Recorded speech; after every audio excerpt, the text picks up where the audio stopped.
Bolsonaro já? Temos. Então nós temos Bolsonaro, estavam falando muito mal dele. Ele estava nos acompanhando, não sabíamos que ele estava aqui. Mas temos o Bolsonaro e quem vai fazer a primeira pergunta para o Bolsonaro é o nosso querido Mota, que está conversando com a gente agora. Tudo bem, Bolsonaro? A pergunta é padrão, a resposta é padrão também. Tudo bem. Boa. Vamos agora, o Mota quer fazer uma pergunta para você. Ele estava conversando aqui com a gente diretamente do Rio de Janeiro. Manda bala, Mota. Boa tarde, presidente. A minha pergunta é a seguinte: se o senhor pudesse... Está ouvindo? Está muito baixo aqui. Está baixo? Eu falo mais alto. Tá. Melhorou? Está baixo. Presidente... Miriam, você eu estou ouvindo bem, o Mota não. O Mota não está ouvindo. Presidente, se o senhor pudesse... Tá joia? Se o senhor pudesse voltar no tempo até o início de 2019 e reiniciar a sua trajetória, o senhor faria alguma coisa diferente? Mota, a gente sempre aprende as coisas, amadurece, tá? E a gente vai tomando o rumo melhor das coisas. Eu estou com 68 anos de idade. Sempre fui explosivo, né? Bastante objetivo e sincero. Eu não deixarei de ser isso. Talvez o tom de voz baixando um pouquinho mais. Agora, eu enfrentei um problema sério, Mota, que pouco se fala. Formar ministério. Eu consegui botar quem eu queria, mas uma dificuldade enorme, não por parte dos convidados, mas por parte de pressões aqui em Brasília. Você pode ver, quando você pega o Porto de Santos, coisa simples, eu peguei com prejuízo de 500 milhões de reais, entreguei com lucro de 530 milhões. Para onde iam esses 1 bilhão e 30 milhões? Ia para algum lugar. Então teve gente lá na região de Santos que ficou revoltada com isso. E isso sempre foi um feudo de grandes partidos políticos com sede em São Paulo. E poderia citar várias estatais. Então esses problemas potencializam no outro lado da linha.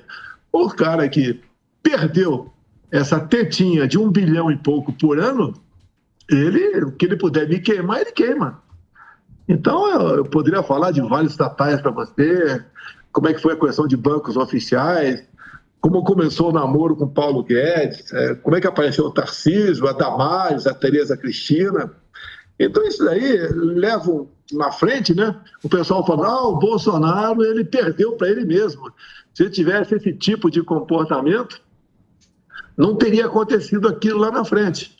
Agora, nós sabemos que ao longo desse tempo todo, eu era o tempo todo acusado de querer dar um golpe e um pessoal, uma nata de Brasília, que não é apenas nata política, né, a nata de outros poderes, se uniu para me tirar da presidência.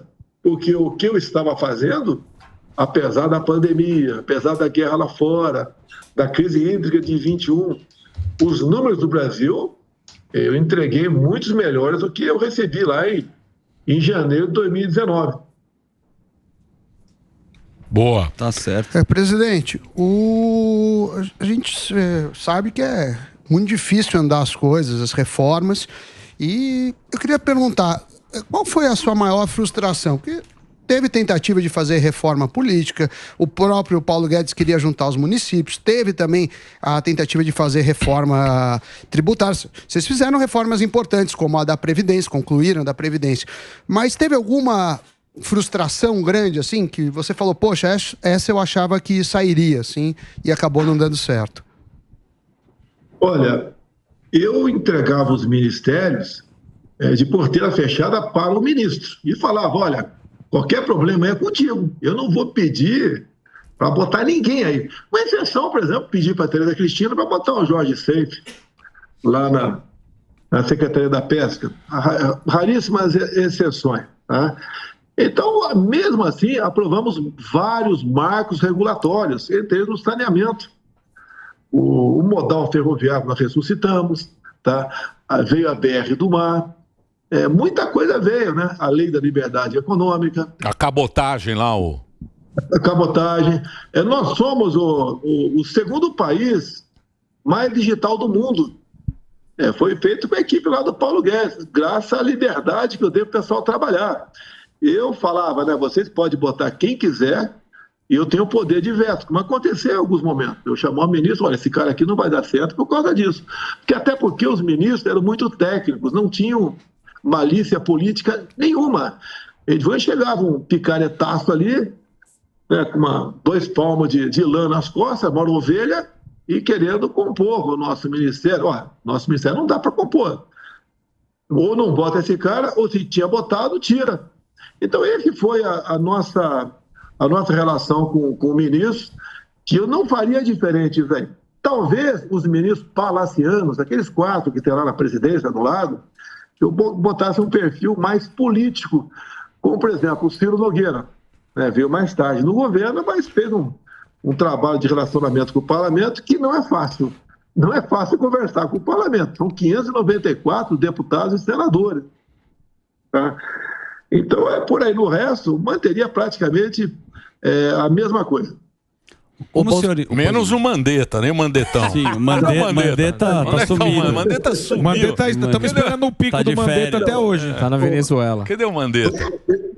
Emílio, esse pessoal que caiu cedo do cavalo, que tinha a pretensão de ser candidato. O Mandetta passou a ser aquele garoto propaganda daquela grande rede de televisão. Quando veio a Covid, ele ficava ali 2 horas por dia, falando, enchendo linguiça, na verdade. E não transmitia boas informações. O que eu pedi para ele sempre, reconheça a autonomia do médico. Eu sei que você é médico, ele é o médico que mexe com osso, sei como é que é o nome, trauma, né? Mas dá liberdade para o médico. E ele resolveu não fazer isso. E uma ida dele ao Supremo Tribunal Federal, logo na pandemia, ele disse lá para o pessoal, né? Olha, se não fizer isso, os caminhões do Exército vão recolher corpos pelo Brasil. Então ele apavorou o pessoal do Supremo Tribunal Federal. Aí, o início de uma posição, eu sei que ser independente, né? Mas mais que independente por parte do Judiciário, impor certas coisas. E quando eles deram, o Supremo deu autonomia para governadores e prefeitos gerir a questão da pandemia, praticamente ignorando o poder central, eu fiquei meio desmobilizado. Nós compramos a vacina para todo mundo, então ninguém pode falar, o cara é negacionista. Eu comprei. Quem quis tomar, tomou. Não obriguei ninguém a tomar a vacina. Então isso tudo, para o pai do Mandetta, pegou. Tá? O que é a autonomia do médico? Você chega lá com uma coisa que você não sabe, ninguém sabia o que era a Covid, ninguém sabia. Hoje ainda temos notícias fora do Brasil de surpresas. E o cara está lá com problema, está para morrer com falta de ar. Até eu fiz aquele gesto, né? E o pessoal falou que eu estava debochando. Tá nas imagens, não tem nada disso. Para o médico receitar alguma coisa para o cara. Ponto final. É isso que nós fizemos. Hoje somos reconhecidos por parte do mundo como um dos países que saiu melhor na questão da pandemia. Morreu muita gente? Morreu, sabemos disso, lamentamos qualquer morte, independente da causa. Mas o Mandetta foi uma tremenda decepção desde o começo, porque ele se arvorava como um possível candidato, né, à presidência da República daquele órgão de imprensa. Ô, Johnny Bravo, queria fazer uma pergunta pro senhor aí. Eu queria perguntar pro senhor o negócio seguinte: muitos apoiadores, pessoas que seguem o senhor, que votaram no senhor, faz campanha e tudo mais, muitos ficaram chateados com o que aconteceu logo após as eleições, que o senhor deu uma sumida, foi para os Estados Unidos, não falou nada, a turma lá na porta dos quartéis, os velhos tomando chuva, engripando lá, esperando uma palavra do senhor. O senhor se arrepende de não ter dito nada para eles naquele momento? Olha, por vezes o silêncio fala mais alto. Foi um choque para muita gente no Brasil, o resultado final das eleições, né? Apertado, inclusive, e o pessoal foi protestar, né? De forma legítima, né? E pacífica, como sempre fizeram. E começaram a achar aí a porta dos quartéis para reclamar falta de transparência, né? Falta de segurança, né? E é um direito deles. Você pode protestar de forma pacífica onde for possível, né? De acordo com as leis, e eles fizeram isso aí. Eu me recolhi. Nós fizemos a transição abrindo todas as portas da esplanada para o pessoal da esquerda. Ninguém da esquerda reclamou, fui em tal ministério, não tinha esse ou aquele documento. Algo foi me sonegado. E eu acho que por 2 vezes apenas, ou 3, eu falei. Uma vez logo no início de novembro, onde eu disse mais ou menos o seguinte, né? Vamos aí entender o que está acontecendo, não vamos fazer nada do que a esquerda sempre fez, tocante à depredação de patrimônio, etc. Parece que estava adivinhando que algo pudesse acontecer. Sim. Mas esse recado não era para o meu pessoal, não é para o meu pessoal, o meu pessoal, aquele pessoal que está comigo, sempre agiu dessa maneira. Ele não tem que dar conselho, né, para ninguém no tocante a isso daí. Ao longo de 4 anos, a direita não se dividiu, muito pelo contrário, se uniu. Hoje eu vejo alguns isentões falando aí, a direita tem que se unir, nenhuma extrema, né? Nem para a extrema direita, nem a extrema esquerda. Não tem isso. A direita está unida e mais do que isso, a direita tem conhecimento o que aconteceu ao longo dos 4 anos e aprendeu muita coisa. E a direita não errou. Esse pessoal do 8 de janeiro, tá? Quem fez aquele quebra-quebra não foi o nosso pessoal. Sim. Você pode ver, o próprio ministro da Defesa, o senhor José Múcio, falou que não houve uma figura central no 8 de janeiro. E também, quem fez a baderna, o quebra-quebra, não foi aquele pessoal que estava acampado. Palavras do próprio ministro da Defesa, José Múcio. E você vê a dificuldade que o pessoal está tendo no parlamento, que é o nosso pessoal, né, que passou a ser minoria de uma CPI, apesar da CPI ser uma arma da minoria, o instrumento da minoria, a maioria que está tomando conta é mais pró-governo, e já tem dificuldade. Tivemos muita sorte quando houve aquela divulgação das imagens do general G. Dias, de forma pacífica, né, passeando no meio daqueles que estavam depredando prédios públicos. Vimos aquela imagem também daquele fotógrafo da Reuters chutando uma porta que já estava aberta e depois se confraternizando com aquele meliante lá. Agora, isso tudo apareceu sem querer. Ninguém esperava que aquelas imagens fossem aparecer. Que as primeiras imagens que apareceram foi daquele cara quebrando um relógio lá atrás. Sim. Onde tivemos informes, né, que para o governo de plantão aí estava excelente aquelas imagens, porque o cara estava com a camiseta minha. E depois, na segunda imagem que veio o ar pela CNN, começou a mudar de figura esse quadro de 8 de janeiro. Que sempre tem que perguntar, né, o que aconteceu? Quem ganhou com isso? Eu não ganhei nada com isso. A direita não ganhou absolutamente nada com isso. Quem ganhou, então? Não a esquerda. Estava no dia seguinte o Lula, quem diria, né? O Lula posando de grande democrata. E está vendo agora, com o passar do tempo, quem o Lula é. E vale a pena aqui, eu até anotei, né? Eu sempre dou uma olhada no efemérides. Hoje, 2 de julho, hoje? 3. Hoje é 3. Tudo bem. Foi no dia de ontem, 2 de julho. A libertação da senadora colombiana Ingrid Betancourt, que foi sequestrada pelas Farc. E as Farc, juntamente com Lula e Fidel Castro, fundaram o Foro de São Paulo em 1990. A Farc... os companheiros. O Foro tá os companheiros, né? Boa. Você não foi lá no foro? Você não estava no foro, O Bolsonaro? foro tá fraco. Tá que nem o... Não tem audiência, o não foro. Tem. Tá que nem a live do Lula. Tá igual a live. Tá igual a live do Lula também. Não tá desanimada. Sem grandes eventos. Agora, é um negócio... Isso aí é esquisito, né? Porque, pô, a gente torce, né, para que essa CPMI... Que a gente saiba realmente... Esclareça o que aconteceu ali, né, Bolsonaro? E eu acho que isso sempre vai para uma novela, o cara joga para cá, joga para lá, acaba virando meio político, a gente não, acho que nunca vai saber realmente o que aconteceu ali. É igual a CPMI da Covid. Qual um dos fatos mais importantes? É o tal de Carlos Gabas, que foi cogitado lá atrás, no governo Dilma, para ser ministro da Defesa. Quando aparece aquele desvio de 50 milhões de reais, de grana que foi ali que não foi para a Bahia, né? Foi para o Nordeste. Foi criado o consórcio do Nordeste lá para comprar respiradores e o pessoal desvia. Manda até 5 milhões para Araraquara, aqui em São Paulo. Não tinha nada a ver com a questão lá daquele grupo lá do Nordeste. Ou seja, vimos, com toda certeza, né? Morreu muito nordestino por falta de respirador no hospital. O hospital por quê? Porque os governadores do Nordeste sob a coordenação lá do Carlos Gabas, desviaram 50 milhões e não compraram um respirador sequer. Quer dizer, uma das poucas coisas que a gente podia aproveitar daquela CPI para catapultá-la, acabou não acontecendo. Daí o pessoal começou a fazer um montão de firula. O Bolsonaro queria comprar Covaxin, 400 milhões de doses, com a propina de R$1 por dose. Né? Quem é que estava coordenando a propina? Era um cabo da Polícia Militar lá de Minas Gerais. Ou seja, é coisa sem pé nem cabeça. Então, também falava, o Bolsonaro não comprou vacina em 2020. E, pelo que eu sei, a primeira vacina em 2020 aplicada no mundo foi no Reino Unido, em dezembro. Não tinha vacina para comprar. Nós fizemos pré-contrato, fizemos acordos, e o nosso Brasil, pode ter certeza, mesmo proporcionalmente, foi um dos 4 que mais vacinou no mundo. E outra, por parte do governo federal, não obrigamos a ninguém a tomar vacina. Continuamos defendendo a liberdade. A liberdade não tem preço. Que eu costumo dizer, né? Quem quer calar a Jovem Pan? Não é o Ministério Público. O MP é provocado por alguém.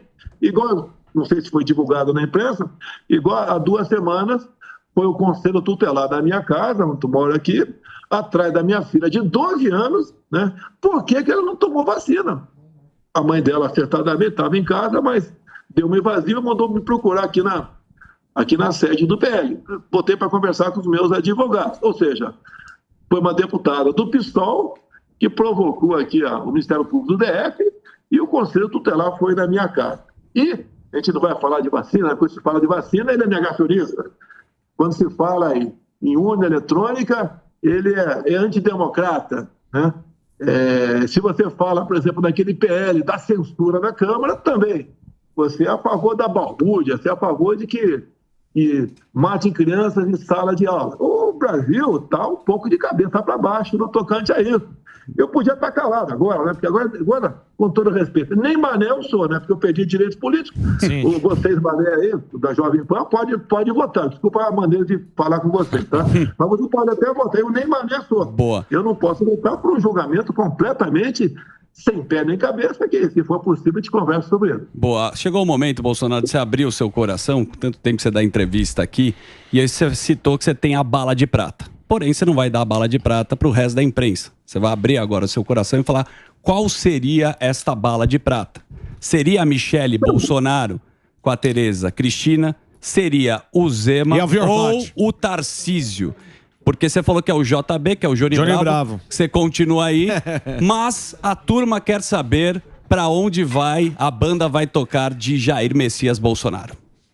Que turma, hein, Bolsonaro? Que turma que você inventou, hein? Que turma que você inventou? Hã? Que turma. E aí, Bolsonelson? Olha, a cantada não foi o suficiente para eu te responder, tá? Tá faltando um pouco de saliva aí. Eu vou fazer com mais melzinho. Não é justo aí, eu tô na UTI, eu não morri ainda. Alguém já querer dividir o meu espólio, tá certo?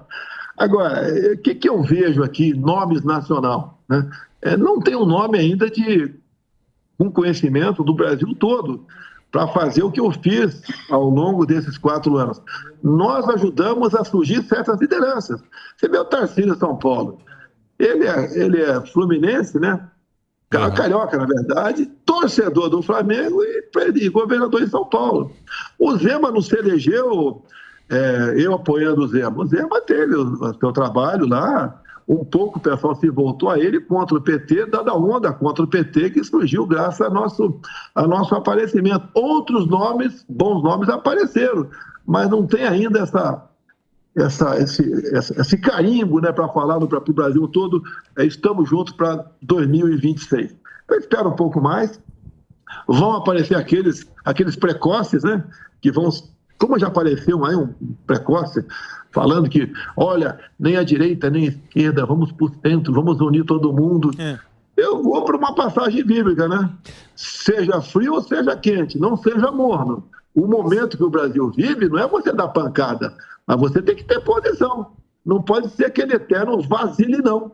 Vamos agradar todo mundo. Isso não vai dar certo. Mas que momento o senhor vai anunciar, presidente? Porque assim, muita gente fica nessa esperança. Não, que nem o senhor disse, ainda não morri. Opa, vou guardar meu título então, posso votar nele. Mas que momento o senhor vai anunciar? Ó, estou fora e a partir de agora vai ser este candidato? Olha, eu não vou dar conselho para ninguém. Eu aprendi desde cedo que mais importante do que você ter uma informação é saber como utilizá-la. Acontece muito no meio político aqui. O deputado ouve uma historinha no canto, vai lá para um lugar qualquer e liga para a imprensa. Olha, acontece. Isso não é salutar. Essa questão é muito grave. A gente está falando sobre o futuro, não é o meu futuro, que eu posso amanhã estar infartado aí, tá? Está completamente fora de combate. Mas é o futuro do nosso Brasil. O que eu conheci muito cedo o que é a luta armada. Em 1970, eu estava lá em Eldorado Paulista, né, onde passou lá o bando do Lamarca. E um tiroteio na praça, feriu 6 policiais da Força Pública daquela época, feriu uma senhora também com um tiro na coxa. Depois ele fugiu numa estrada vicinal paralela à Régis Bittencourt, né, que une ali São Paulo e Curitiba, fez de refém um tenente Alberto Mendes Júnior. 2 seguidos depois, matou a coronhada esse tenente, e depois ele fugiu e foi morto lá na Bahia. Então, eu conheci muito cedo o que é o Exército Brasileiro naquela época, o que é a luta armada, o que eles se propunham. Eu lembro na cidade, né, de vez em quando chegava gente do vilarejo, né, do bairro chamado Barra do Braço, porque a Fazenda Palmital é naquela região e pertenceu ao distrito de Eldorado. E lá eles comentavam na época, olha, o Lamarca, um cara tão bom, ele pagava R$200 a galinha pra gente. Eu estou atualizando o preço. Tá? Então esse é o tipo de trabalho que eles faziam. Mas como ele chegou lá? Né? Quem era o Lamarca? Contra o que ele lutava? O que ele queria impor no Brasil? Como é que pode alguém saído da Academia Militar das Agulhas Negras ter esse tipo de comportamento? Então, ali eu fui conhecendo o que é o Exército Brasileiro. Depois eu prestei concurso para preparatório de cadete do Exército. Quando eu cheguei em Campinas, eu vi que tinha prestado o concurso para o local errado, né, porque já tinha o 2º grau, o científico. Daí, no final daquele ano, prestei concurso para a Academia em Resende. Fui aprovado, um concurso nacional para 38 vagas. Fui aprovado, depois fui servir no Rio. E depois, a grande experiência da minha vida. Como 2º tenente do Exército, eu fui servir em Niuaque, Mato Grosso do Sul. É tida como uma unidade de fronteira. E naquele tempo, quem ia para a fronteira é quem estava devendo alguma coisa. Eu lembro quando cheguei em Niuaque, os mais antigos que tinham lá, o linguajar foi mais ou menos o seguinte: ô tenente, que besteira você fez no Rio para estar aqui? Eu não fiz besteira nenhuma, quis ir para lá. E ali eu aprendi com aquele pessoal mais antigo, que alguns tinham errado, ou estavam pagando pelo excesso de buscar fazer a coisa certa também, conheci ter uma vivência melhor de Brasil. Por exemplo, olha uma coisa aqui, né? O meu filho mais velho, Flávio, nasceu dia 30 de abril de 81. Que data é esta? É a data da bomba do Rio Centro. Eu estava lá em Niuaque. E naquele episódio, no meu caso, discutir aqui, tinha um tenente do Exército que é de nome Jair, que estava naquele episódio. Bem, onde começou a aparecer meu nome sem ter culpa de nada por aí. Tá? Mas a grande experiência de Niuaque me faz hoje em dia admirar aquele estado, deixei bons amigos lá. O meu primeiro suplente de senador, a Tereza Cristina, é o Portela. Ele foi meu soldado recruta em 79, lá em 80, melhor dizendo, lá em Niuaque. E lá aprendi muita coisa, até como não plantar arroz, né? Que eu plantei 60 hectares de arroz com mais 2 colegas lá e trabalhamos muito para perder pouco. Muito bem. Deixa só o Mota. O Mota está lá. Pode fazer sua pergunta, Mota. Presidente, o senhor foi o primeiro presidente que eu me lembre a falar de liberdade. O primeiro a dizer que o governo deve se preocupar com o cidadão de bem antes de se preocupar com o criminoso. O primeiro a defender um Estado menor com menos imposto e o primeiro presidente a defender o direito de autodefesa armada, que sempre foi um assunto tabu.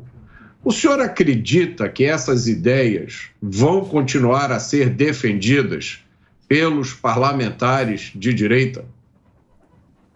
Vão continuar assim, Mota, eu tenho certeza disso. Não vou falar dos 99 do PL, mas um outro tanto, né, que se elegeu também ao nosso lado. Tá? Mas a grande maioria está com isso guardado em si. Você vê, há poucos dias o Supremo Tribunal Federal derrubou todos os nossos decretos sobre arma, dizendo que arma causa mais morte e mais violência. Se você pegar o número de mortes no ano 2018 e comparar com o número de mortes por arma de fogo em 2022, quase 30% a menos o número de mortes no Brasil.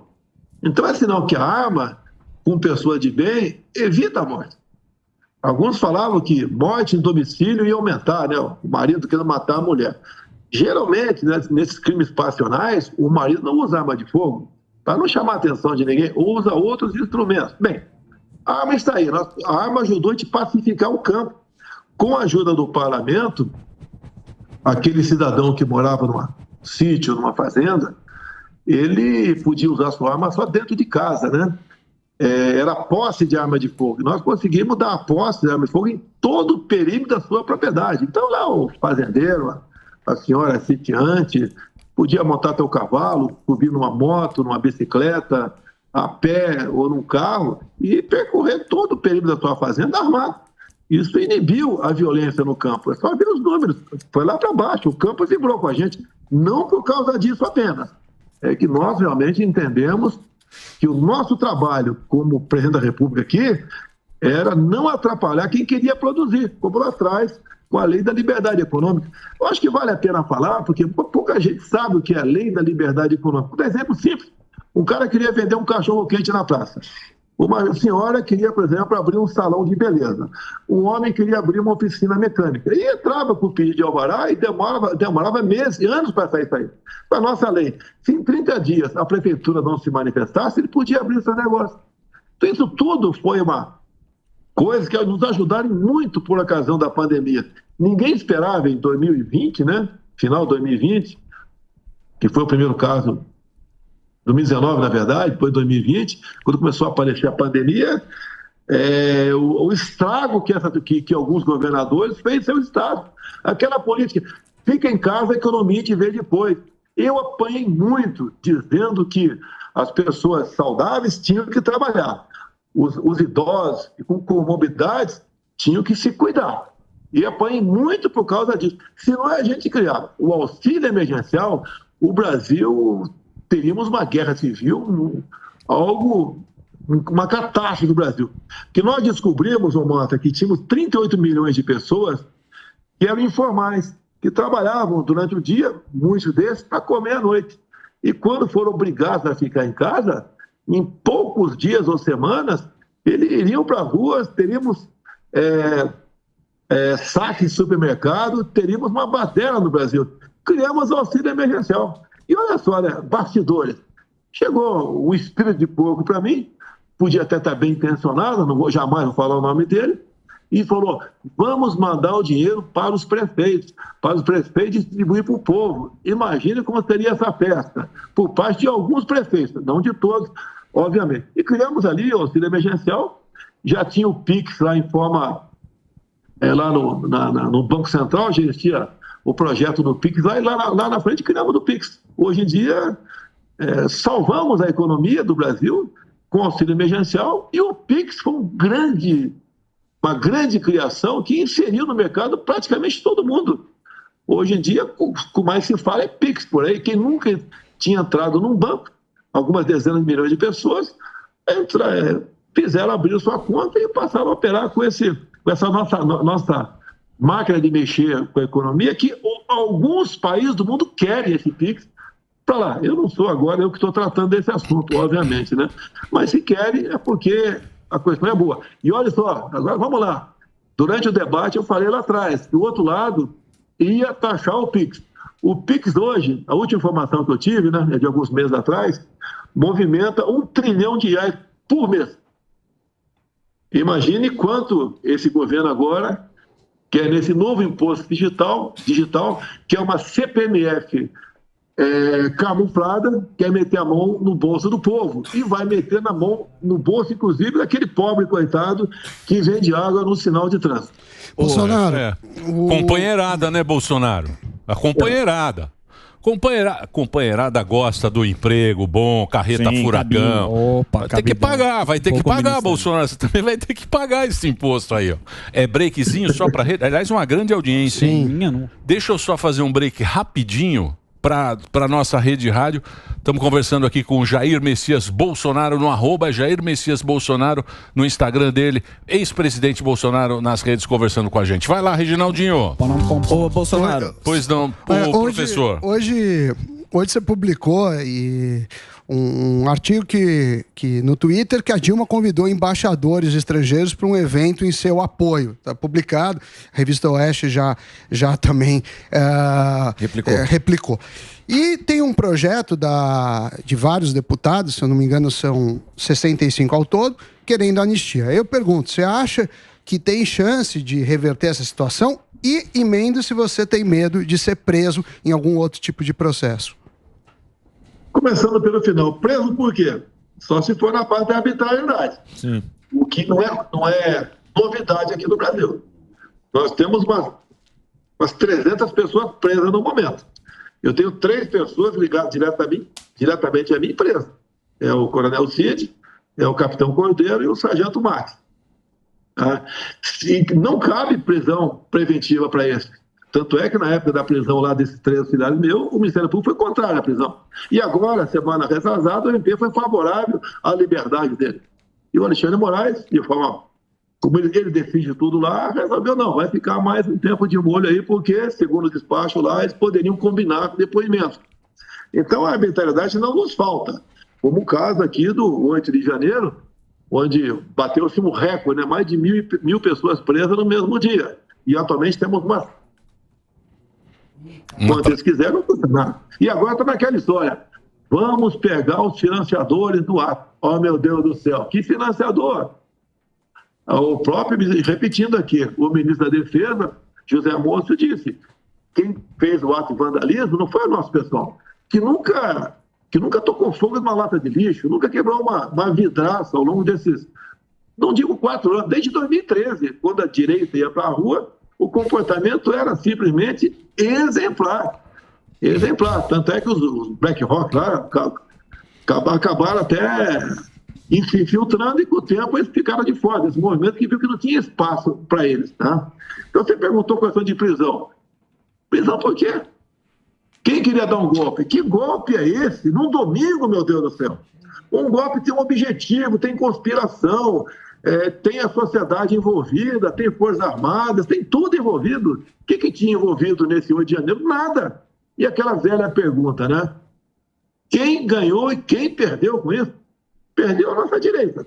Mas graças ao conhecimento deles, tá? Se mantendo unidos, se informando, nós fomos ganhando força. Tive há poucas semanas, encontrei com um homem lá no meu condomínio, de uns 40 anos de idade, e falou que estava cuidando dos filhos sozinho. Eu perguntei, ficou viúva? Não, minha esposa está presa desde 9 de janeiro. E assim tem vovôs, tio, chefe de família. Aí se fala em democracia no Brasil, pelo amor de Deus. Pelo amor de Deus. Não é democracia nem aqui, nem na China, né? Na China. Mas tudo bem, vai enfrentando esses problemas, serve isso tudo como uma vacina, né? Para todos nós, porque o que está em jogo? Não sou eu, não são vocês aí da Jovem Pan que estão me entrevistando agora. É o futuro do nosso país. E tem certas coisas que depois que você ultrapassa aquela linha, você não volta mais. O Lula agora, ele bate no peito, né? Tenho muito orgulho de ser comunista. Tá? Nós sempre, historicamente, combatemos a família, os valores. Faltou ele falar a propriedade privada, que é uma grande verdade, que ele nunca teve qualquer amor ou respeito com a propriedade privada. Essa minha passagem nos Estados Unidos, o que você viu? Primeiro que eu não conhecia com profundidade um país como aquele, né? 3 meses conhecendo aquele país. Cheguei lá em janeiro, conversei com um montão de gente, tá? E até com banqueiros, né? Um brasileiro lá, me dizendo, nunca vi tanto dinheiro vindo do Brasil para cá. Nunca o mercado imobiliário esteve tão aquecido aqui na Flórida como depois do segundo turno das eleições do ano passado. O povo está com medo. E as ditaduras, né? A ditadura light agora, aquela democrática que a gente viu aí, algumas pessoas discutindo sem o devido respeito e profundidade, começa assim. Quando vê, você está amarrado, você não consegue fugir mais dela. E o Brasil, infelizmente, está nesse caminho. Os números da economia, ainda os poucos bons no momento, é do reflexo do nosso governo do ano passado. Entregamos um Brasil com superávit. O cara, quando assume, arromba os cofres de quase 200 bilhões de reais para o seu pacote da bondade. Eu tive há poucos dias uma pessoa aí, estava embarcando em São Paulo para cá, ele já tinha conversado comigo, não me lembrava, representa os brinquedos do Brasil. Ele falou, nós já fechamos 8 mil vagas no Brasil só de brinquedo. E assim está caminhando o Brasil ladeira abaixo. O próprio dados do CAGED, né, que é aquele emprego e desemprego no Brasil, o último divulgado foi 44% menor do que o mesmo período do ano passado. Ou seja, o pessoal puxa o freio de mão e não investe mais. Propina, já se ouviu falar propina aqui na Esplanada, não se ouvia falar isso aqui. Olha o perfil dos atuais ministros. Olha o perfil dos meus ministros. A diferença enorme que existe entre eles. Turma então, é ruim. Não quero chamar todo mundo de propineiro, picanheiro, não, tá? Mas, de muitos, a conversa é só na base de o que tem pra gente aí. A turma é ruim. O melhor é o Jaiminho. Mauro Jaiminho é o craque. Mauro Shampoo. O Mauro Shampoo. É o craque do pior time do mundo. O craque do Ibis, né? Sim, Mauro Shampoo. O Mauro Shampoo é o craque. O craque é o Jaiminho. Pra você ver. Ô, Bolsonaro, a questão que a gente estava falando aqui, você estava falando que foi chamado de antidemocrático, tudo mais, a gente sabe os adjetivos pela esquerda, mas o fato é que a propaganda deles acabam pegando. Como é que fazer algo contra esse tipo de propaganda, que o senhor é antidemocrático, já foi nazista, homofóbico, misógino, para também os outros, os futuros apoiadores seus, esse rótulo, ele vai colar? Como faz para desfazer essa propaganda? Porque aí o senhor fica tão perigoso que aí é melhor você ser tirado do jogo, porque assim fica melhor para a democracia. Olha, se você pegar a minha votação, essa você pode acreditar, eu tive 58 milhões de votos. Essa votação aí é cristalina nossa. A gente vai cada vez mais mostrando para alguns da esquerda, né, para o povo da esquerda, quem nós somos, o que nós queremos. Eu lembro de uma reunião em São Paulo, por ocasião das eleições, né? Era uma nata do empresariado. E ali a gente ouvia falar, estou investindo nesse setor lá em tal estado, tantos bilhões para cá, bilhões para lá, e eu ouvindo o pessoal falar, né? E dado momento um perguntou, como é que a gente pode te ajudar? Isso agora, o ano passado.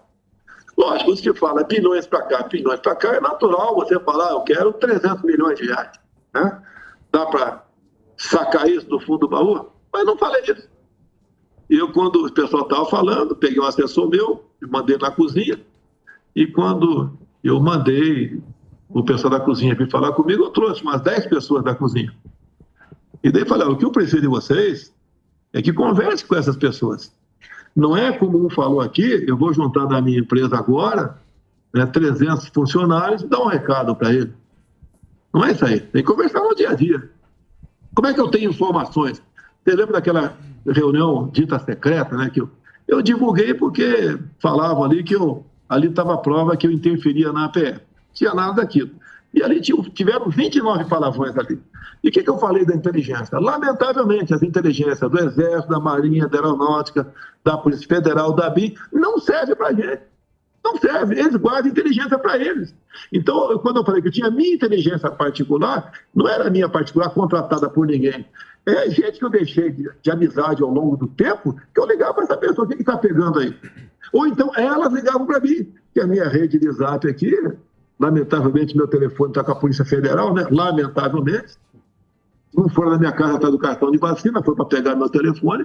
Também, o telefone do CID era bispilhotado. Desde 2021, questão de segredo de Estado, que ia ficar comigo e com os meus ajudantes de ordem, acabou vazando para outras pessoas. Não sei o que as outras pessoas fizeram com esses dados todos, mas nós enfrentamos tudo isso aí. Tá certo? E perdi o fio da meada um pouquinho aqui. O que eu tenho para falar para o pessoal que está nos ouvindo aí, que deve ter uma audiência muito, muito grande, obrigado a vocês ali, é que nós estamos unidos, nós sabemos que tem que ser feito, nós vamos continuar lutando. Vou ser preso? Não, pelo amor de Deus. Qual a acusação? Qual a acusação? Você pode ver, esse ato de 8 de janeiro, em 2016, nós tentamos aí criminalizar a invasão de prédios públicos e privados, e também bens públicos e privados, como se ato terrorista fosse. Nós aprovamos, a senhora Dilma vetou e o veto foi mantido. Se isso tivesse sido lei lá atrás, esse pessoal que invadiu estaria, sim, enquadrado como terrorismo. Não estão agora. E quiseram, no começo, chamá-los de terrorista. Como alguns da imprensa ainda diminuiu bastante, chama esse pessoal de terrorista. São baderneiros, são arruaceiros, são até marginais, que devem ser punidos pela depredação de patrimônio, invasão, etc. Mas nunca chamá-los de terroristas. Nossa saída não é essa. E desde o começo, peguei aqui, eu sou acusado de querer dar um golpe. Repetindo, acho que não concluí o raciocínio da vez anterior. Um golpe num domingo, né, com cadeiras vazias, sem conspirar com ninguém. E o Lula, prosado e democrata, com esse tipo de amizade que ele tem, que não é de agora, é desde lá de trás, tá, quando ele chefiava aí sindicatos por aí, né, e era um X9 sindicato, tá, desde aquele tempo a gente conhece quem é o Lula. Então, democrata, jamais. Ele não tem competência para fazer um bom governo, não consegue entender, se falar para ele curva de Laffer, né? Eu sei que ninguém tem obrigação de saber que é isso, a não ser economista. Mas se explicar um pouquinho, ele não vai entender. Ele não vai entender que curva de Laffer é quando você aumenta tanto imposto, como quer fazer agora, o governo, imposto seletivo. A você que está em casa aí, você é dona de casa, né? Cidadão, tá? Os impostos da cesta básica vão subir assustadoramente. Alguns locais vão passar de 150%. Ele quer cobrar de todo mundo, como tiver fumaça aí, para taxar o PIX. E esse imposto seletivo, olha só, agora virou petista, agora virou médico, né? Endocrinologista, etc. Ele vai ter a liberdade, se o Congresso aprovar essa reforma tributária, de algo que, porventura, segundo os petistas, faça mal para você, aumentou a carga tributária. Aumentar a carga tributária da Coca-Cola, da Tubaína, da Pepsi-Cola, dos açúcares, refrigerantes, a cerveja, com toda certeza. Pinga não, né? Que pinga vai bem para ele. Mas cerveja vai aumentar o imposto. E também o que faz mal para a terra. Ou seja, qualquer atividade que tem emissão de carbono, tá com uma vaca, né? Ela gera carbono. Que é o imposto. Vai aumentar, pô. Vai aumentar o imposto da picanha de vocês. Vocês nem tem picanha hoje em dia e já vai aumentar o imposto disso. Tem que ficar... Mais ainda. Tem que ficar ligado. Pode completar. Querem enfiar ali o imposto da herança. Pô, o cara tem um patrimônio de R$1 milhão, vamos supor, se ele morrer, a viúva vai ter acesso àquilo aos filhos se pagar X% de imposto, senão é do governo. Ou seja, essa reforma tributária, né, que eu peço para você que tem contato com o parlamentar, liga para o teu parlamentar para não aceitar nada. Essa reforma tributária é uma pancada no capitalismo e um fortalecimento no socialismo. É aquele comunismo sendo trabalhado a conta-gotas. Tá? Esse é um balde de água, né, favorável ao socialismo no Brasil. E você sabe que o Lula não tem qualquer simpatia com o capitalismo, né? Ele quer, e muito menos com a democracia. Tanto é que, por ocasião das eleições, eu fui proibido de vincular a imagem do Lula com o nosso querido Daniel Ortega, lá da Nicarágua, que prende padres, que expulsa freiras, que faz barbaridade lá. Então, isso daí o povo, cada vez mais, vai acordando, a direita está unida. Quem aparecer falando que vamos unir a direita, pessoal, afasta esse cara. Esse cara é um isentão, é um vasilinão, e está a fim de de ter um ganho político em cima de vocês, nada mais além disso. Tem que ficar ligado aí no tal do imposto do pecado. Esse é que é o... Porque o imposto verde. Não, esse é o imposto verde. Cuidado com esses nomes, parece ser bom, mas vem na nossa... Só do nosso, velho. Que vai aumentar imposto, vai, o Bolsonaro. Não tem jeito para pagar a turma. Você viu os companheiros? Você viu, aumentou o trabalhador só com funcionário público. Aumentou. E teve gente que desistiu de pedir emprego. A gente mostrou na última plenária de contínua que o que cresceu foi funcionário público. Funcionário público aumentou aí. Não é maldade da nossa parte. Eu fui o primeiro governo que peguei um teto de gasto. Então não podia inventar concurso público. Nós fizemos para a Polícia Federal, Polícia Rodoviária Federal e mais um outro perdido por aí. Porque a verba estava curta. Não adianta você ter um montão de servidor ganhando mal. E o Brasil tem que ter quanto mais iniciativa privada, melhor. Tá? E agora nós vimos que o governo está abrindo as porteiras aí para vários concursos. É bacana, o concurseiro fica feliz, legal, mas isso pode colapsar mais tarde. E isso é ruim para todo o Brasil, né? Vai colapsar. Em algumas questões, você tem que ter um serviço público, não é serviço público zero, não. Você tem que ter o serviço público, tem que ter algumas estatais, tem que ter, no meu entender, um Banco Brasil, uma Caixa Econômica Federal, a Casa da Moeda, houve uma tentativa de venda, eu abortei essa questão. Tá? Agora, em grande parte, você tem que privatizar até para evitar. Quando o governo deixa, como eu deixou, vem esse pessoal da esquerda, né, com aquela voracidade enorme para ocupar os cargos em público, o cargo público com a companheirada. Você pode ver, até lá na nossa Apex, o cara indicado para a Apex, apesar do estatuto dizer que tem que falar fluentemente o inglês, botaram lá um ex-governador que não fala nem o português. A Petrobras já liberou o Odebrecht, já está tudo liberado. Nada aconteceu. Agora, Bolsonaro, você é o cara agora que está fazendo... Pô, você fez muito candidato aí, né? Sim. Muito governador, muito senador, muito deputado. Agora tem as eleições municipais. Boa. São Paulo, você vai em quem? Boa. Ó, que pergunta difícil. Vai dar uma sabonetada ou não? Não. Sim. Eu sei que o Salles andava por aí. Sim. O Salles tem um pavio muito curto. Ele vinha sempre aqui, não veio, desde o último episódio, não veio mais aqui, né? O Salles, eu vejo um cara com muita qualidade, eu vejo o Salles com muita qualidade. E eu falei pro Salles, a definição é em março do ano que vem, vai devagar. Porque todo mundo que sai na frente, leva pancada. Além do previsto. Tá? E eu lembro que teve uma reunião de uns 40 dias atrás, 50, em São Paulo, com os empresários. Estava o atual prefeito ali, e a reunião foi muito boa, né? Bastante bem à vontade. E, dado momento, um perguntou: você vai apoiar a reeleição aí, o Ricardo Nunes? O atual prefeito que está aí, né? Eu falei: vamos ter que tomar muita tubaína junto. Deu uma ensaboada. Agora, não deixei de falar que é possível conversar com o Ricardo Nunes. E mantive a porta aberta com o Salles.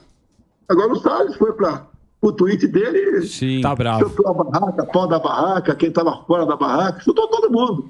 E daí eu puxei meu freio de mão. Então, o que eu vejo em São Paulo? Tá? O Nunes aí, quem vai decidir não sou eu, né? Está no MDB. E nós combinamos aqui com o presidente do partido, entre outros.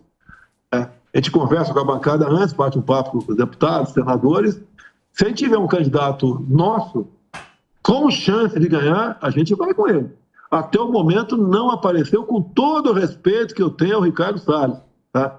Não apareceu. Então, há uma tendência hoje em dia de ficar com o Ricardo Nunes. Essa é a tendência natural. Está batido o martelo? Não está batido o martelo. Até porque eu sempre digo, olha só, bom ter tomado conhecimento disso. Em algumas questões aqui, eu tenho conversado com o presidente do partido e eu falo que a adesão final é dele. Afinal de contas, eu sou apenas um presidente de honra aqui. Eu sei o meu lugar e sei o que é hierarquia, sei do meu tamanho também, alguns falam isso, tem que se impor. Não vou me impor. Nós vamos tentar negociar um nome que eu acho que o pior que pode ocorrer para São Paulo esse invasor de domicílio aí chegar a ser prefeito. O que você achou do Datena junto com o Boulos naquela reunião lá? Você acompanhou ou não? eu vi, né, pô? Pelo amor de Deus. Cara. Me ajuda aí, velho. Dispensa comentário. Tá de brincadeira. Guerreiro na tela aí, ó. Ô, Bolsonaro, você acha que os caras... Porque estão dizendo aí que essa eleição vai fazer muito direita, de prefeito, de vereador. Dá uma resposta. Diz que vai ser a resposta aí. Diz que o povo vai dar a resposta de tudo isso que aconteceu agora para a prefeitura. Mas normalmente, quando é eleição de prefeito, não tem muito isso, né? Não tem muito. Reforma tributária tira dinheiro dos Mas caras. diz que agora vai ser... Você acha que vai ser assim? Olha só, o local onde tem televisão, como São Paulo, o PL ajuda porque o nosso é o maior tempo de televisão. Nos municípios menores, isso não influencia. Não é porque não tem televisão, todo mundo se conhece. Agora, há uma tendência, até em municípios menores, o pessoal procurar o PL. E por que o PL? Porque tem uma base. Qual é a base nossa? Deus, pátria, família, liberdade, né? Propriedade privada, legítimo direito à defesa. Você começa a formar o deputado, o governador, lá embaixo. Eu fui vereador no Rio de Janeiro. Então, ele tem uma base, né, que chama a atenção do pessoal. Tá? É um partido cristão, é um partido que, acima de tudo, ama a sua liberdade. E eu falei muito sobre isso ao longo desses 4 anos, arrastando multidões pelo Brasil. Multidões, tá certo? E não só o povo na rua, bem como as nossas motocicletas. Em São Paulo, aí ninguém consegue dizer um número correto, mas ali, no mínimo, 200 mil motos, no mínimo, sem gastar um centavo. Como conseguir isso aí? Na verdade, até quando eu comecei a fazer campanha lá atrás, né? Na verdade, eu comecei em 2014. Tem um vídeo, se você puder procurar esse vídeo no YouTube, enquanto está conversando, para apresentar aí, Bolsonaro, a MAN, né, a Academia Militar das Agulhas Negras, 29 de novembro de 2014, onde eu vou para o meio da tropa, né, são jovens que, alguns momentos depois, seriam declarados aspirantes oficiais do Exército, e eu falo, pessoal, tá, que você, candidato a presidente da República, é 2014. Tá? Muitos vão morrer pelo caminho, eu quase morri, mas temos um compromisso, né, dar a nossa vida pela nossa pátria. Lamentavelmente, alguns, não são todos, uma grande maioria segue isso, alguns não seguem, mas vale a pena se puder botar esse videozinho no ar, eu acho excepcional, para mostrar que eu comecei sozinho, realmente, lá em novembro de 2014, fazer campanha para 18. E quando o sistema viu que não tinha como me segurar mais, porque foi uma coisa espantosa o que acontecia em aeroporto. Né? Aqui em Juiz de Fora, a praça toda cheia, no mínimo 50 mil pessoas ali. E a esquerda viu que estava difícil me segurar, foram para a facada. Contrataram um cara, com toda certeza, não tenho prova disso. Ele não é um lobo solitário, porque tentaram um álibi perfeito para ele aqui em Brasília. Eu estou em Brasília agora, aqui em Brasília, uma pessoa entrando na Câmara com a identidade dele. E as investigações não foram para frente. Mandaram até 3 advogados, um no avião particular, para atender o Adélio. E esse que desembarcou com o avião particular declarou: isso que está fazendo aqui? Eu estou preocupado o Adélio morrer na cadeia. Está de sacanagem, né? Então tínhamos elementos para apurar o mandante do crime, tá? Mas a esquerda é muito forte. Em 2002 abafaram o Celso Daniel. Outras mortes, estou vendo a imagem ali, outras mortes aconteceram. Né? Que lamenta, é a vida, vamos em frente. Se Deus quiser, deixar o Brasil melhor para quem vier atrás de nós. Ô Bolsonaro, eu queria falar sobre a oposição no Congresso. Você acha que o que está acontecendo, que a galera não está indo tão para cima, não está fazendo um ataque aí tão ferrenho pelo que aconteceu com o Dallagnol, ou você acha que falta realmente um pulso, uma liderança ali? Olha, tem muito deputado inexperiente, eu não quero criticar. Inexperiente, é um bom, tem um coração grande, é honesto, quer fazer a coisa certa, mas lá dentro só tem raposa felpuda. Tá? Então eles têm dificuldade de manter isso vivo lá dentro. Na própria CPI, você está vendo, não só CPI, como a CPMI. Alguns poucos se destacam. Mas acredito que, como nós estamos com a verdade do nosso lado, temos aquelas imagens, né, a segundo lote de imagem, que foi divulgada pela CNN. Estão forçando a barra lá para trazer pessoas para depor. Eu tenho falado para eles, olha, convoque quem está na papuda presa. Quero ver uma mulher lá de 60 anos de idade, avó, e ver a vida pregressa dela. E como é que você pode deixar uma pessoa presa por tanto tempo? Você acha que essa pessoa queria, com violência, botar um fim no Estado Democrático de Direito? É isso que nós fazemos. Não só ela, é trazer pessoas também que estão em liberdade agora, uma tornozeleira eletrônica, para ver a vida pregressa dele e mostrar para chocar a opinião pública a injustiça, a covardia que estão fazendo com essas pessoas. Então, isso tudo, poxa, soma, né, para o nosso lado. Mas, te repito, falta um pouco mais de experiência. Pode ter certeza, vão adquirindo experiência. Tudo aqui não fica estático aqui em Brasília. Essas pessoas vão melhorando na questão de conversar com a população, ter novas ideias e também lutar lá dentro. Quando eu cheguei em 91 na Câmara, eu era sozinho. Não tinha mais ninguém. Tinha acabado o período militar. Eu levava, batia em mim todo dia, eu retrucava. Tanto é que pegam frase minha, falando palavrão até lá dentro, brigando, etc. Tá vendo como ele é grosso? Mas, pô, o cara não sabe o que o cara fez comigo. Vai dar uma dedada no meu olho, né? E eu tenho que dar uma porrada no cara. E fiz isso sozinho lá dentro. Quantas vezes vocês me viram discursando sozinho? Tem uma foto minha emblemática. Até serve para os deputados. Por que eu discursava sozinho? Primeiro que é uma briga para tu falar. Mas quando eu discursava sozinho, eu falava para 10 milhões de pessoas na Voz do Brasil à noite. O nosso pessoal tem que usar a Voz do Brasil. E detalhe, não é só falar que vai. Muitas vezes você fala, no meu tempo, você era boicotado. Eu ia lá na Voz do Brasil, olha, você me botou no ar ontem, vai botar agora. Que o resumo dá em média 20 segundos. Em 20 segundos, você dá uma tremenda mensagem para a população brasileira. Ô, Bolsonaro, deixa eu só fazer uma perguntinha agora baseado nisso que você estava falando. E você leu a matéria da vez da Lindora lá, da procuradora? Li a matéria. Parabéns a ela. O Ministério Público está sendo ignorado pelo senhor Alexandre de Moraes. Ele é consultado o MP para cumprir tabela, mas a decisão já está tomada. Como o meu caso, ela foi contra a busca e apreensão atrás de cartão de vacina. Olha, eu sempre disse que não havia tomado a vacina. Nunca neguei isso aí. E outra coisa, no meu depoimento, olha só, eu perguntei para quem está me interrogando lá, né? Vocês estão apurando o cartão de São Paulo? Cartão não, é aquela vacina em São Paulo, qual bairro que foi lá, meu Deus do céu? É um bairro de São Paulo? Não estão apurando, mas peraí. Quem me inseriu no sistema em São Paulo foi o e-mail lula@gmail. Por que não estão investigando? Ele está investigando apenas o outro. E outra coisa, a investigação começou com o Wagner Rosário, chefe da CGU, não foi por PT, não foi por iniciativa própria da Polícia Federal. Tá? Então, você vê que é conduzido, prende as pessoas. No começo, o Cid, que eu já falei que para mim ele é um filho para mim, porque ele é um filho de um colega da minha turma, e esse é o nosso tratamento. E ele foi excepcional comigo lá dentro. O telefone dele era uma caixa de mensagem, tudo que acontecia, querem falar comigo, eu ligo para ele, manda mensagem. O telefone dele era quase um telefone público, e grande parte que está lá dentro, ele nem sabe o que aconteceu. E se ele tivesse mal intencionado, tinha sumido com o telefone. Agora a polícia vai para lá, federal, amando de um ministro do Supremo Tribunal Federal, fazendo aquela tática, né? Expedição com rede, né? Joga a rede.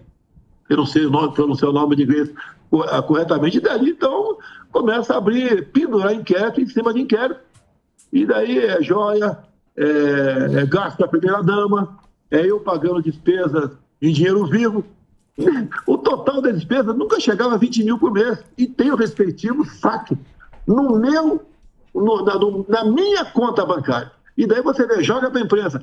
Ele usava recurso público, usava o cartão corporativo. O meu cartão corporativo pessoal, que eu podia sacar 17 mil por mês e tomar tubaína, nunca saquei um centavo e nunca paguei uma tapioca na minha vida. Ô Bolsonaro, você é muito pão duro. Estragou os bons. A gente viu aí no na Dirce. A gente viu aí no todo, só tinha a Dirce. Sim. R$32 na Dirce aí o seu cartão. ainda pedia desconto. Tem que ser igual o Barba e a Janja. Tem que gastar à vontade. Você tem pergunta? Eu tenho uma pergunta aqui, ô Bolsonaro. A galera agora, depois de toda essa questão aí da inegibilidade, tá falando assim, sem Lula não tem Bolsonaro, sem Bolsonaro não tem Lula. Eu queria saber do senhor se o senhor acha que a esquerda vai fazer, já está fazendo, inclusive com o Zema, que o Zema postou uma frase do Mussolini, a esquerda já está querendo demonizar ele, já que ele é um nome aí que está sendo ventilado talvez para 2026. Você acha que a esquerda precisa de um novo fascista, um genocida novo, assim como fizeram o senhor, não?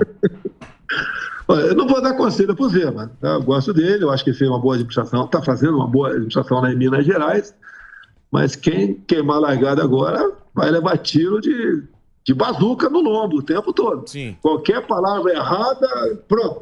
Uma piada aquele ponte que alguém grave já vai virar um escândalo nacional. Então vai com calma, tem muito tempo ainda. Eu costumo dizer que 26 passa por 24. Então nós confiamos conforme acertado com o Valdemar aqui, o nosso presidente, e estamos com um problema que todo partido político gostaria de tê-lo, né?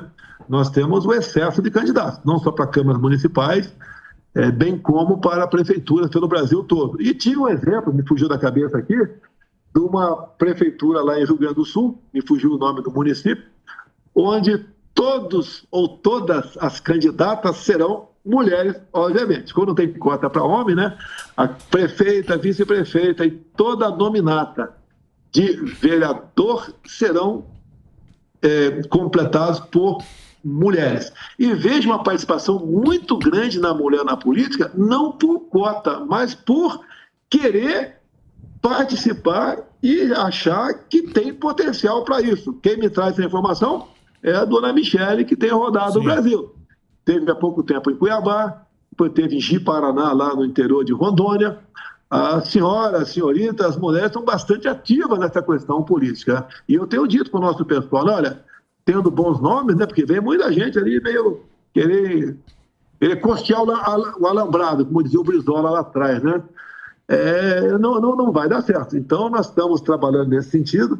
Acredito que o público feminino será bastante grande ao nosso lado e o PL crescerá muito em 2022, mas não apenas em qualidade, entendo eu que em quantidade, não só em quantidade, mas também em qualidade também. Já que a gente está falando em prefeitura, a gente falou de São Paulo e o Rio de Janeiro, porque parecia que é o Flávio Bolsonaro e agora parece que até está o Pazuello. Quem o senhor vai apoiar?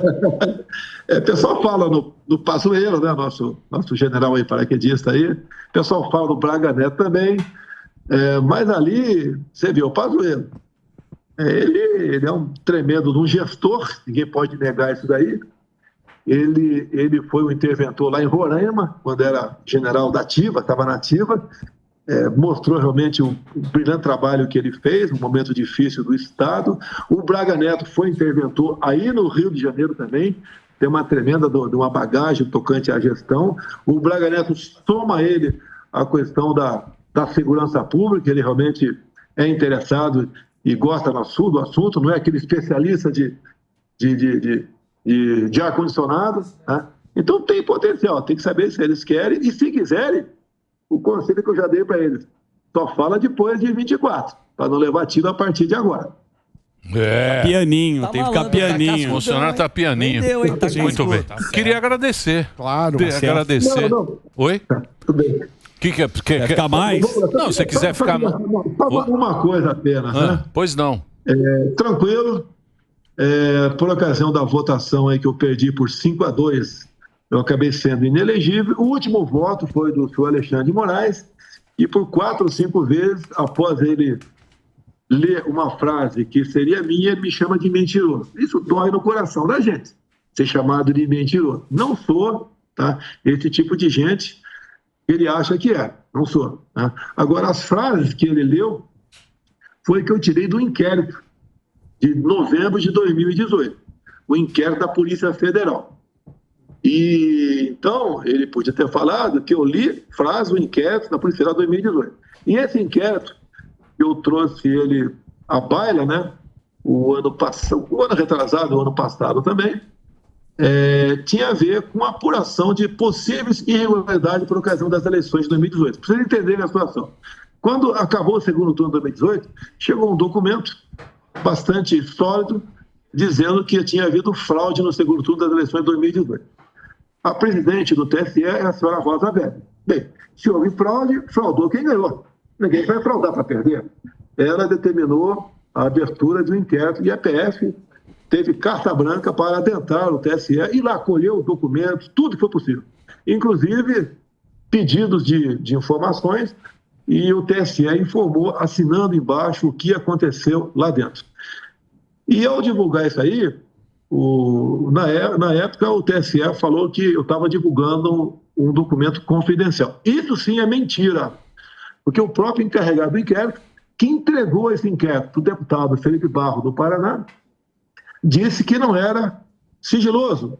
Tá? E depois também a Corregedoria da APF também disse, como estava em jogo o nome do delegado que entregou o relatório, né, que entregou o inquérito, disse que não era confidencial. E assim mesmo, a Procuradoria da Câmara dos Deputados, que envolveu o deputado, também emitiu um parecer que aquele inquérito não era sigiloso, não tinha qualquer grau de sigilosidade aquele documento. Bem, depois que eu divulguei, daí sim ele passou a ser sigiloso. E é um inquérito que está para apurar possíveis irregularidades, o português mais caro, fraude, em 2018, que está aberto até hoje. Agora, se nada se tem a esconder no TSE, sem querer afrontar ninguém, até porque eu sou carta fora do baralho, eu pediria, não vou pedir para o senhor Alexandre de Moraes, porque não vai me atender, mas ele poderia tirar o sigilo desse inquérito, eu não revelei nada do que tinha lá dentro, agora até por respeito ao novo sigilo que existe lá dentro, ao novo não, o novo sigilo, no passado não era sigilo, para que todos vocês da imprensa tomem conhecimento do que está naquele inquérito. Eu digo a vocês, é algo realmente inacreditável, mas tudo que está lá, nada foi feito pela Polícia Federal, foram informações que o próprio Tribunal Superior Eleitoral deu para a nossa Polícia Federal. E como dizem que a democracia não tem preço, né? Esse inquérito deveria se tornar público para que cada um formasse o juízo do que aconteceu nas eleições de 2018 e por que eu ganhei. E por que, obviamente, não concluiu rapidamente, né? Que eu seria o responsável por possível irregularidade por ocasião daquelas eleições. O Mota tem mais alguma pergunta? Tenho sim. Eu gostaria de fazer uma última pergunta. Presidente, tem gente que diz que para fortalecer a direita, nós precisamos ter vários partidos de direita, né? Que ter um partido só de direita é uma situação meio complicada. O ideal seria ter vários, uma frente ampla. Qual a sua opinião sobre isso? Olha, eu fiquei 28 anos dentro do parlamento. Então, sempre, né? O presidente de partido tinha interesse em inchar o seu partido, não interessa como, porque dali sai o fundo partidário.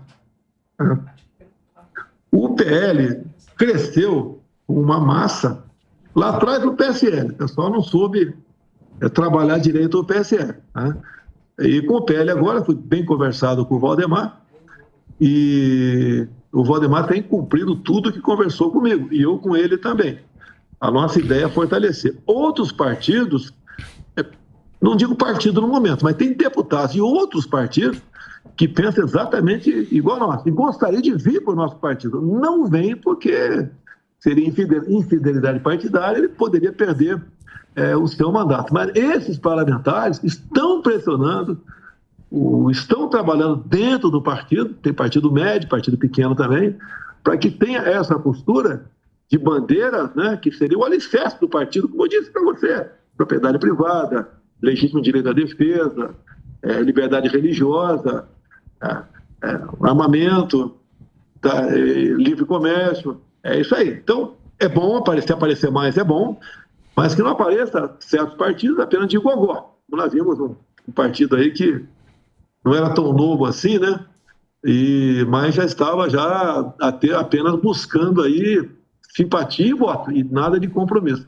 Então, acho que isso que está plantado, até porque o parlamentar hoje em dia, ele não precisa mais, por vezes, né, fechar os olhos e botar numa proposta do governo para liberar suas emendas. Um deputado federal tem quase 40 milhões por ano em emendas impositivas. Um senador, o dobro disso. Lá no passado, muitas vezes, o parlamentar era obrigado a se prostituir, tá? Votando coisa que ele não queria com o governo, para poder liberar suas emendas. Por isso que eu espero, né, e vou trabalhar com o Valdemar, vou trabalhar com o nosso líder do partido dentro da Câmara, para a gente não deixar aprovar essa reforma tributária, por mais que o governo queira oferecer qualquer benefício para quem quer que seja. E seria o fim, no meu entender, da credibilidade da justiça, se num momento tão importante como esse, parlamentares aprovasse lá o imposto do pecado, aprovasse a taxação de herança, depois aí, não sei se passaria pelo parlamento ou não, parece que não, a questão de taxar o PIX, tá? O parlamento tem que dar o seu exemplo, né, que nós acreditamos que tem melhorado, em especial, da última eleição para essa. Boa. Muito obrigado, Bolsonaro, por ter conversado com a gente. Você está em Brasília, né? Diretamente de Brasília. Boa. Você está indo... Estou aqui na sede do PL, aqui, estou dando expediente aqui. Você agora... Posso fazer a campanha? Claro. Pix? Não sei. Propaganda? Olha aqui, ó. Vai ser lançado amanhã nos Estados Unidos. E o Pix? Quanto você levantou aí no Pix?